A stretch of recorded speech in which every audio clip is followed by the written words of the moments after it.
Um, well, now to introduce Vince Scappatura. Vince has kindly agreed to be our guest speaker at this AGM, and he's going to speak on the topic of the B-2 bomber strikes in Yemen and their significance for Australia around the time of November 11th. Vince is a sessional academic in the Macquarie School of Social Sciences at Macquarie University and author of a very important book to read, The US Lobby and Australia's Defence Policy. He's been a long-time supporter of and contributor to IPAN since attending the national conference held in Alice Springs in 2016. Vince and I met on a bus trip to Uluru after the conference, which was great. Over to you, Vince. Thank you very much. Thank you very much, Annette, for that kind introduction. Can I just confirm that I'm speaking for around 10 to 15 minutes? Is that what the time I've been allocated? Yep. Okay. All right. Well, I'll do my best to stick to that. But if I go over the time, please rudely interrupt me. I won't take offense at all. Sometimes I can lose track of time. All right. So as Annette mentioned, well, first of all, let me thank Annette, Jonathan, and IPAN for inviting me to speak to you all today. And to give you some kind of extended remarks based on a recent Nautilus Institute special report that I wrote and published recently on the significance for Australia of the recent strikes in mid-October, in fact, they were, by US B-2 strategic bombers. The first time the United States has struck Yemen using long-range bombers, at least in the current conflict against the Houthis. And the first time, in fact, in almost 8 years that the US has employed its B-2 bomber force in strike operations anywhere in the world. The special report argues that it's highly likely that the B-2 bombers used in the strikes in Yemen traversed through Australian airspace en route and in return to those strikes. And even more consequently, that US aerial refuelers utilised Australian territory, Australian airfields, and strategic fuel reserves located in Australia to facilitate the long-range attack by the B-2 bombers. And there are two key points that I want to make about the significance of all of that for Australia in my remarks this evening. The first point is that this really is an historical event for Australia. To my knowledge, it's the first time since World War II that Australian territory has been directly used to support US strategic bomber operations.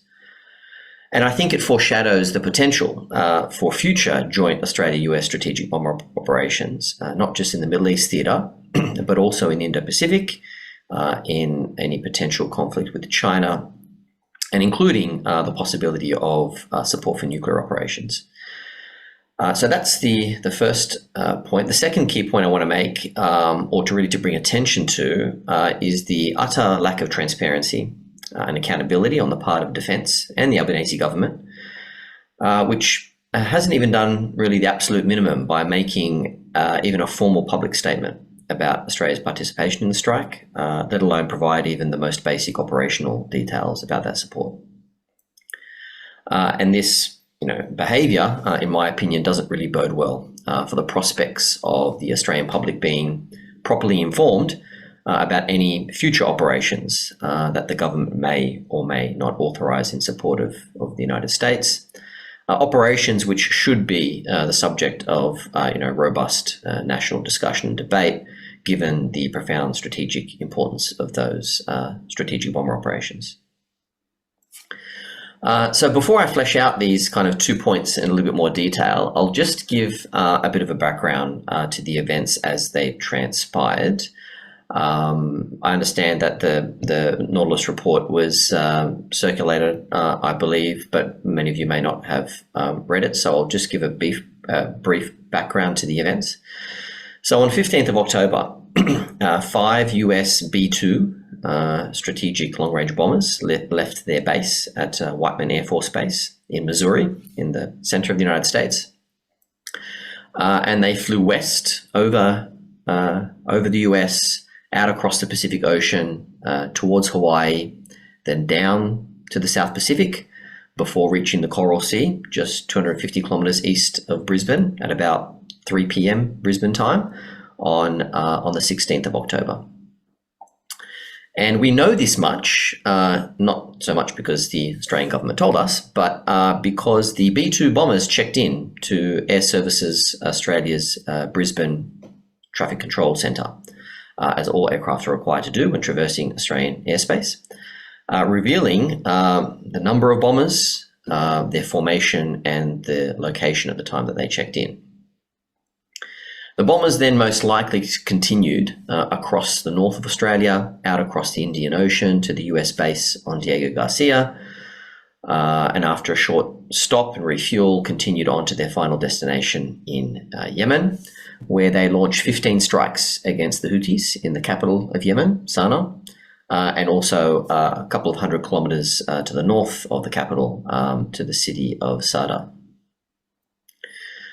The Houthis are, of course, a political and military movement that control a large swath of Yemen along the Red Sea, and since October 2023, in solidarity with Gaza, they have been launching drone and missile strikes against Israel, but also significantly against any Israel-linked naval and merchant vessels traversing the Red Sea. And as a result of those actions, a coalition led by the United States and the United Kingdom began striking Houthi targets in January this year. And these were primarily undertaken, at least by the Americans, by their Navy destroyers, by cruise missile submarines, by fighter aircraft launched from the US aircraft carrier in the region. However, as I mentioned, in the recent strike in October, this was the first time that the US employed B-2 bombers launched from the continental United States to strike against the Houthis, and not from US assets already in the region. The last time the US employed the B-2 bomber in any operation, combat operation, or strike, was in January 2017 against ISIS targets in northern Libya. So it's a rare use of the B-2 bomber. And officially, the reason for employing the bomber on this particular mission was to target hardened underground weapons storage facilities that apparently required the unique bunker buster capabilities of the B-2 bomber. However, the decision to use the B-2 was also widely interpreted as a signal to Iran, first and foremost, that the US is ready and capable of destroying its hardened underground nuclear facilities in Fordo and Natanz, and particularly if the conflict between Israel and Iran were to spiral out of control. And if you remember, in mid-October, we were in the middle of a particularly tense period between Israel and Iran. The world was bracing for a retaliatory attack by Iran on Israel as a result of a series of escalations that Israel had undertaken against Iran. But apart from the signal to Iran, given the B-2 bomber is in fact a dual-capable bomber, which is to say that it is capable of launching nuclear weapons as well as conventional weapons, whether it was intended or not, it also conveyed very clearly, I think, to China and even to Russia, the global nuclear and conventional strike capabilities of the US Air Force. So the employment of the B-2 had a much larger significance than the immediate strikes against the Houthis in Yemen.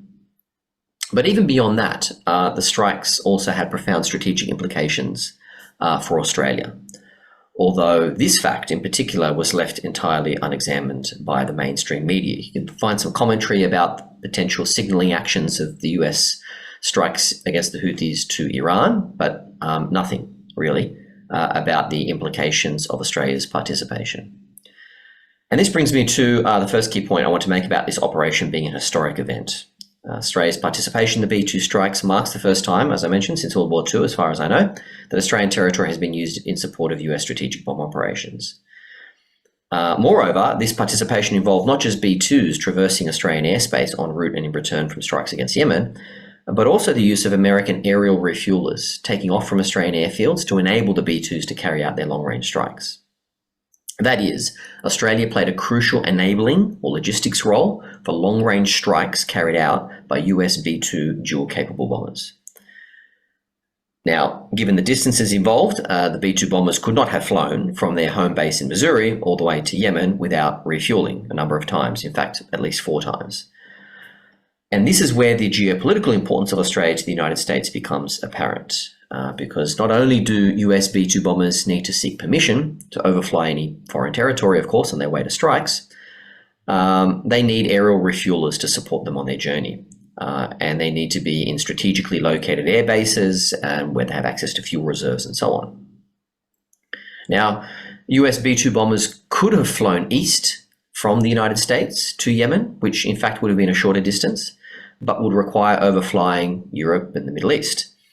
Moreover, there's a shorter path flying west than flying over Australia, which the US could have taken, but would have required the B-2 bombers to fly over Southeast Asia with aerial refuelers provided out of Hawaii and then Guam and then finally out of Diego Garcia.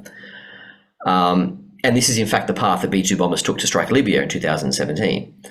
However, taking that same path this time was likely to be politically fraught because that path would require the overflight of any number of Southeast Asian states with large Islamic populations with obvious political sensitivities to participating in strikes in defense of Israel.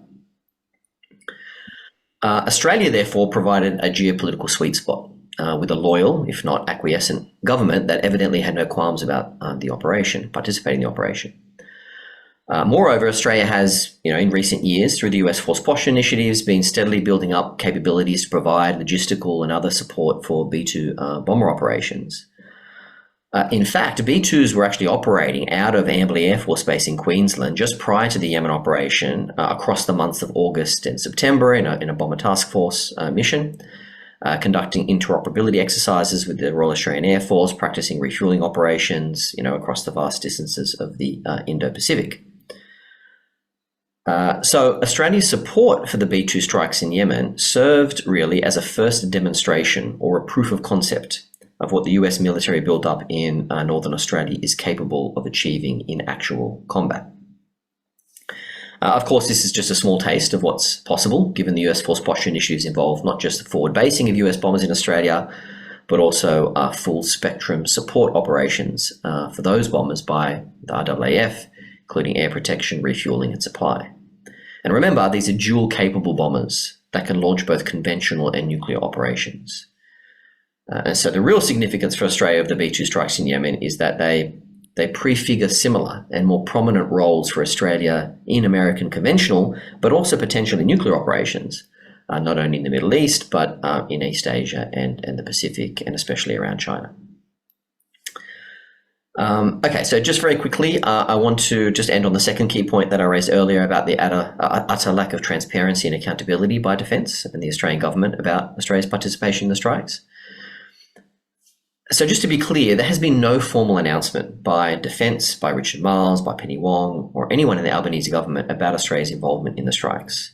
We learned about Australia's participation because a Defence spokesperson confirmed to the ABC that Australia had provided, quote, access and overflight for US aircraft in Northern Australia. That's all we got. No details about what US aircraft were supported and how, no information about where and what level of access to Australia or Australian facilities was provided. The only reason we know about the basic details of the B-2s traversing Northern Australia is because of publicly available air traffic control communications between the bombers and the Brisbane Control Centre that I mentioned before. And the only reason we know about US aerial refuelers providing support for the B-2 bombers from Australian airfields is because a Queensland-based amateur plane spotter group posted pictures and videos of American KC-135 air tankers taking off and returning to Cairns Airport during the time period when the B-2s were checking into the Brisbane Air Traffic Control Centre.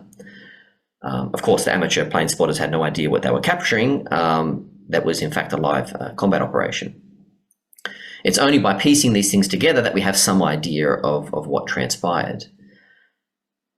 Now, while there, may be some security justification for maintaining, a level of secrecy around the details of such an operation, during and just before or just after the strikes, there's really no excuse now not to share with the Australian people what Australia has actually done.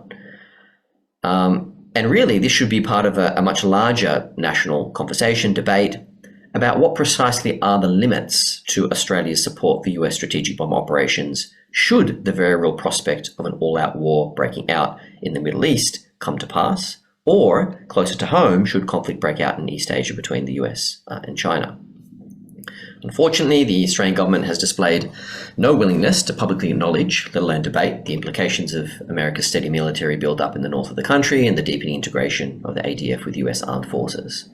We know, because senior US congressmen tell us, that Washington now views Australia as a central base of operations for its operations in the Indo-Pacific, which are squarely targeted at China. And the strikes in Yemen make clear that the United States is willing and able to utilise its new base capabilities in Australia to devastating effect. The question the Australian public should be having is whether or not we are content with taking on this role with all of the costs and risks that it entails. It's clear the Australian government doesn't want to have that conversation, and so unfortunately, as with most things related to defence policy and the US alliance, the task is left to non-government civil society to have that conversation. And on that note, I'd like to end just again by thanking IPAN for giving me the opportunity to speak on this topic, for circulating the report and hopefully generating some discussion around it. Oh, fantastic, Vince. And you kept to time as well. That's incredible. So, I think people like you, the work that you're doing, whether it's, there's a range of people that are delving into these issues, whether it's Kelly Tranter doing FOIs, you, Richard Tanter doing the work that he does, Peter Cronau. We're all trying to break through that silence of our government and the denial of our opportunity for democratic debate based on knowledge, awareness. Yeah. So a very big thank you for coming along tonight. In all fairness, I think we should allow 5 minutes for anyone who has a specific question to Vince. Is there anyone who would like to take this opportunity? You're probably not prepared for it. My question really, Vince, is have you got back to the ABC reporter who did the initial report prior to the denial that, that Tyndall had actually been used for these aircraft to continue their journey? So yeah, the report was done by Andrew Green from ABC. It might have been co-authored with someone else as well, but certainly Andrew Green was on there. I did send the report out to a large list of journalists that I have, a database. I can't remember if Andrew Green was on the list. I should double check, and perhaps I should write a more tailored personal message to him, because I did kind of a batch, release to any contact that I had in the media that I thought would be interested. But it's probably a good suggestion for me to reach out to Andrew personally and just see if maybe he could use his and the ABC's much greater resources than I have to pursue the story and pursue the issue. Yeah. Yeah, thanks. And Jonathan, you're muted. Yep. Look, just connected to that. So from what I've heard today, there was no role that Tyndall played. Is that correct? So we don't know what role Tyndall played. The ABC report initially was Australia plays a staging role for B-2 bombers or something like that. It was subsequently changed. I think Defence reached out to the ABC and clarified that there were no B-2s operating out of Tyndall Air Force Base at the time. Now, that still left open the possibility that B-2s could have been operating from other Australian air bases. But from what I understand, from what we know, it seems unlikely that the B-2s were actually launched from Australia. There was a bit of speculation about that at the time, and I think the ABC article almost intimated that that might have been the case, and so they issued this clarification. So we know that the aerial refuelers took off at least from Cairns Airport, right? Because we've got pictures and videos of them, and it makes sense because the B-2 bombers were in the Coral Sea coming across Northern Australia. It makes sense that they would be refueling from that location. Where did they top up from? Not from Cairns Airport. I don't think there are strategic fuel reserves for military strategic fuel reserves. So it could have been any number of places. I don't know if, we know the large strategic fuel reserves in Tyndall are completed.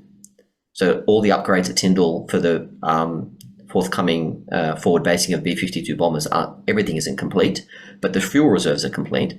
So maybe they're fueled from Tyndall, maybe they're refueled from other strategic fuel reserves a little bit closer to the east coast. We don't know.